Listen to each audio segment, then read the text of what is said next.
네, 안녕하세요. CTV의 마늘입니다. 아, 오늘은 어벤져스 인피니티 워 스포일러 버전을 찍으려고 왔고요. 이거는 제 딸의 반지.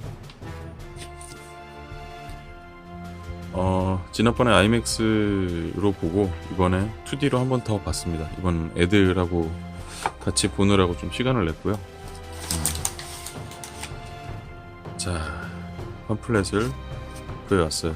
이제 오늘은 조금 뭐라도 쳐다보면서 들으실 수 있으실 거예요. 항상 봐주시는 분들 감사드리고요. 이게 조금 화면이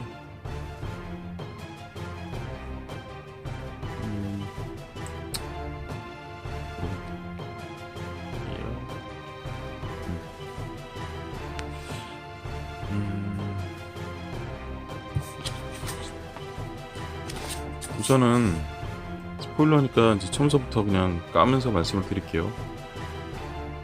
이 영화는 그러니까 엄밀히 말해서 코믹스 버전으로 따지자면 굉장히 극초반에서 끝납니다. 그러니까 인피니티 건틀렛이라는 에피소드에서 가져온 설정인데 그 부분에서 원래 이제 거의 초반에 인피니티 건틀렛을 제작을 하고 그 다음에 딱 친 다음에 우선 기본적으로 우주에서도 그렇지만 지구에는 영웅들도 반동갈이 나면서 시작을 해요. 애초서부터. 그래서 나머지 반이 이제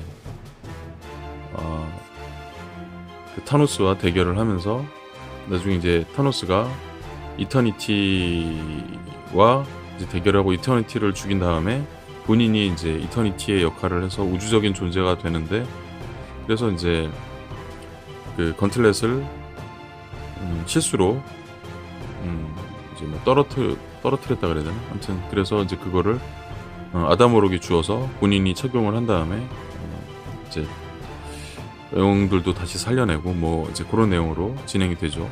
그러니까 어벤져스 인피니티 워는 초반이에요. 초반.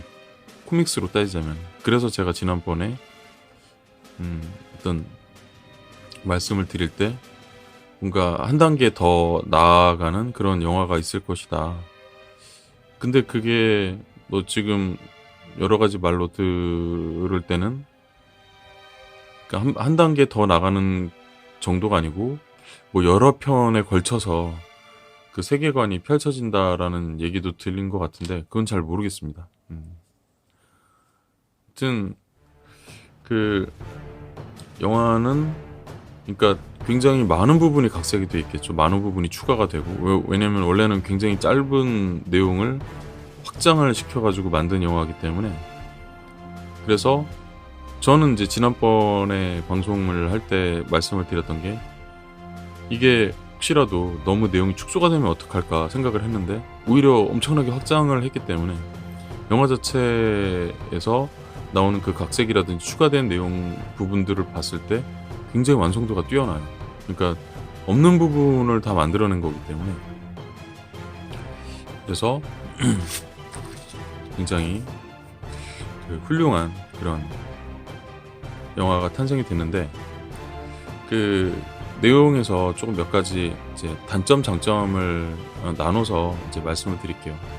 우선 단점이라기보다는 너프에 관한 내용이에요. 그러니까 대부분 분들이 이제 타노스에 대해서 되게 잘 표현을 해놨다. 물론 되게 잘 표현을 해놨습니다. 물론 성격 자체가 좀 달라지기는 했지만 원래 성격은 이제 그때도 말씀드렸다시피 이제 악동기가 굉장히 있어요. 그러니까 약간 지적이고 철학적인데에도 불구하고 자기가 이루려는 부분에 있어서는 되게 약간 대책 없이 가는 부분이 있는데 저는 기본적으로 타노스는 인피니티 건틀렛을 끼지 않아도 기본적으로 코스믹 파워가 있습니다. 페이징 능력도 있고요. 그래서 그 코스믹 파워만 쓴다고 하더라도 사실상 이번 편에서 등장한 그 타노스에서 이제 예를 들어서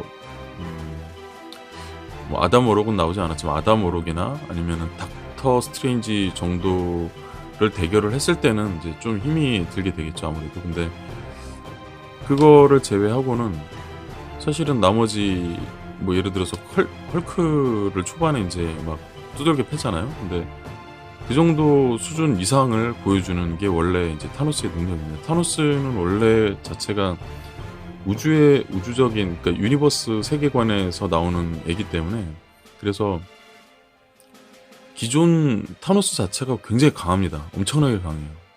그 뭐 티어 등급 이런 걸 신경 쓰지 마시고 들으셔야 돼요. 왜냐면 티어 등급은 좀 낮게 책정이 되는 것 같아요. 제가 느끼기에는 티어 등급이 잘못됐다고 봐요.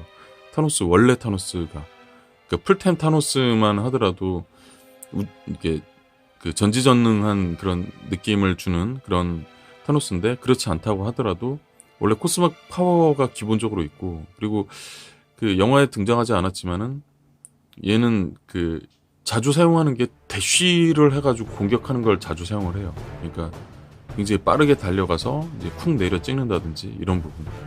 그러니까 이제 그런 부분이 영화에서 표현되지 않아서 그런 게 조금 개인적으로 아쉬웠고요. 그리고 또 이제 멘티스가 정신 공격을 할 때, 뭐 아시는 분들은 아시겠지만 원래 타노스는 정신 공격이 먹히지 않습니다.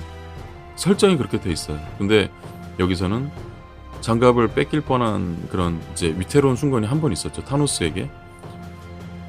타노스는 워낙 좋아하다 보니까 꼭 타노스가 무슨 우리 편처럼 제가 얘기를 하고 있는데 아무튼 타노스가 정신 공격이 먹히지 않는데 여기서는 그대로 정신 공격이 다 먹히게 나오죠. 근데 사실상 그거는 이제 설정이 있어서 약간 너프가 됐다고 봐야 되죠. 근데 영화적인 완성도를 위해서 어쩔 수 없다고 저는 생각을 해요. 영화 자체는 워낙 그 여러 가지 그 내용들을 한꺼번에 응축을 시켜가지고 편집을 해놨는데 그게 굉장히 깔끔하게 이루어져 있는 그런 부분이기 때문에, 완성도가 높기 때문에 그런 거를 단점이라고 보기는 힘들지만 어쨌든 타노스는 너프는 되어 있습니다. 근데 이제 그 너프 말고의 장점이라면 방금 말씀드렸다시피 여러 가지 이제 난잡할 수 있는 내용을 굉장히 응축을 잘 시켜가지고 깔끔하게 표현을 했고, 그리고 타노스에 대한 표현이 원래 원작보다 약간 이제 프로그레싱 되어 있습니다. 그래서 그 되게 훨씬 더 철학적이고 굉장히 진중한 인물로 그렇게 표현이 되어 있고, 자기의 신념도 훨씬 더 확고하고. 근데 아시겠지만은 원작에서는 이제 그 데스를 너무 사랑하기 때문에 데스의 요청에 의해서 지구의 절반을 삭제시키기 위해서 그 인피니티 건틀렛을 제작을 하게 되죠. 근데 여기서는 그냥 본인의 신념으로만 나옵니다. 그래서 그 부분이 조금 달라졌고요. 그리고 또 하나가 더 있는데 지금 기억이 잘 안 납니다. 그 데스 말고도 지금 그 우주의 절반을 삭제시키는 이유가 하나가 더 있어요. 그리고 이거는 이제 개인적으로 조금 약간 아쉬웠던 부분이, 마지막 이제 쿠키 영상에서 캡틴 마블에 대한 내용으로 끝나지 않습니까? 근데 사실은 그러니까 그게 마블 유니버스에서는 중요하죠. 왜냐면 캡틴 마블이 캡틴 아메리카 이상으로 이제 리더격으로 이제 나중에 나오기 때문에. 근데 사실 인피니티 건틀렛 에피소드에서는 아담 워록이 훨씬 중요합니다. 아담 워록이 결론적으로 나중에 이제 마무리 역할을 하기 때문에. 근데 아담 워록에 대한 쿠키였으면은 더 좋지 않았을까 이런 생각이 들어서 그런 부분이 조금 이제 아쉬웠던 부분입니다. 아무튼 그거는 전반적인 내용에 대해서 제가 스포일러 신경 쓰지 않고 이제 제가 느꼈던 부분을 말씀을 드려봤습니다. 아무튼 이번에 어쨌든 뭐 이것저것 다 떠나서도 어벤져스 인피니티 워는 굉장한 수작이고요. 굉장히 수작이고, 그리고 뭐 플롯이나 서사 구조에 관해서도 정말 더 이상 뭐 따질 수 없을 만큼의 그런 완벽한 구성을 보여주면서도 또 그 액션성도 굉장히 강하고, 그래서 아주 굉장히 재밌게 봤습니다. 또 역시 마무리도 좀 예상 외였지만은 그래도 어쨌든 원래 설정에 정확하게 맞물리게 그렇게 딱 끝내서 그것도 너무 마음에 들었고요. 아무튼 어벤져스 인피니티 워 오늘은 스포일러 버전의 영상을 찍어봤습니다. 감사합니다.